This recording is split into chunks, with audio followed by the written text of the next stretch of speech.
Hey everybody, welcome to the Lunalotl channel. My name is Tammy. My boyfriend Tony and I have a 5-year-old axolotl named Luna. She was used for breeding.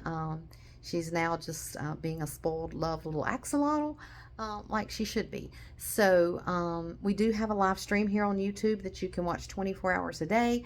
We're working on making improvements to that as we go along. You know, we hope to get a better camera. Learn the best angles for you to watch her. She's most active at night, so we feel like maybe we need to add a night vision camera. But she is still fun to watch. We also post some shorts from time to time. We have a little fun with her, so you can see those on this channel as well. So let's talk about Miss Luna and her environment and her needs, and just get to know a little bit about her, okay? So this is Luna's tank. This is an old console TV, and this is just pretty cool. The aquarium is inside the TV, so it's a really pretty aesthetic. Also, because axolotls need cold water, having her tank lower to the floor in the winter when we're running the heat, it does kind of help her tank stay a little bit cooler. With that being said, we did purchase a chiller for her tank because we do have warmer weather here. We're in North Carolina.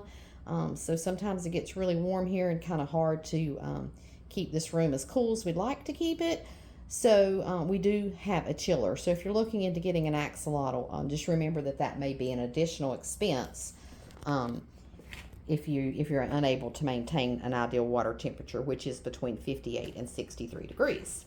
So to access Miss Luna, we open the top here. And then, of course, you can see down into her tank, and there she is.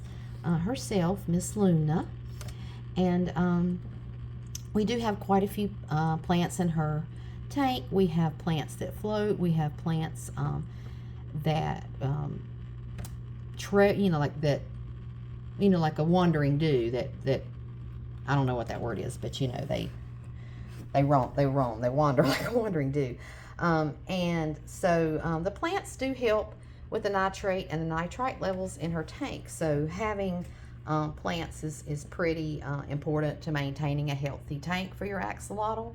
I did tell you that we had a chiller. So this little blue box right here, and Luna likes this corner, and I do believe it's because she can feel that the water is being pulled up through that little blue box and into this tube.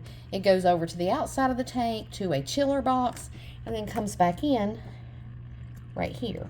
So that does help maintain that ideal water temperature. So just remember that's really, really important to their health. So that is her tank and how we have it set up. We did use sand in the bottom of her tank. Please don't ever use gravel in your axolotl tank. They can ingest that gravel and then not be able to digest it or pass it, and it can be very bad for them. So sand, a bare bottom tank, larger rocks, but just don't put gravel in your axolotl tank. So what does Luna eat? We feed her red worms, night crawlers. We also do have some axolotl pellets. She loves her worms. So some of our shorts are of her enjoying a worm. So if you want to see Luna's feeding time, you can see that in the shorts on her page. So goodbye, Luna. Bye. Be a good girl.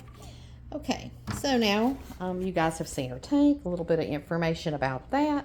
And then next we're going to talk about water testing. So we use an API freshwater testing kit. I thought that might be a little intimidating when we first started, but it actually isn't that bad. The instructions are very clear. These readings are much more accurate than the strips, and so I would recommend sticking with this type of kit versus the strips if you want to make sure you're maintaining the perfect water quality. So we did a water change yesterday. Water changes are pretty routine for an axolotl. Every week to 2 weeks, depending on your water. We sample ours and make the changes as needed. We did notice that ammonia levels had creeped up a little bit, so we did a good clean, vacuumed out all of her excrements from the bottom of the tank and did about a 30 to 40% water change.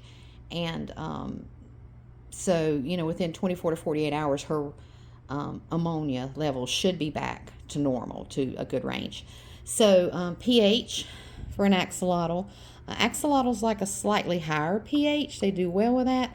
Luna's tested at 7.6, which is almost ideal. So that's a great number. This is the ammonia levels, and that one is showing right at 0.25 parts per million. So that's still slightly high. So we're going to let the tank cycle for maybe 24 more hours, and we'll test that again and do another water change if needed.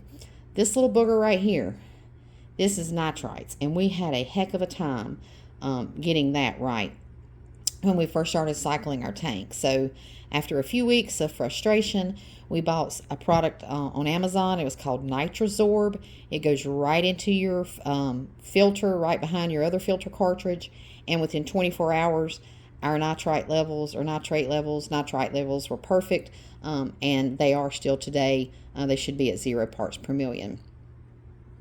Nitrates, we are also right at 0 parts per million, so that's perfect. That's what we want. So yeah, just a little bit of background on what you might need. But come on over to our channel and watch her.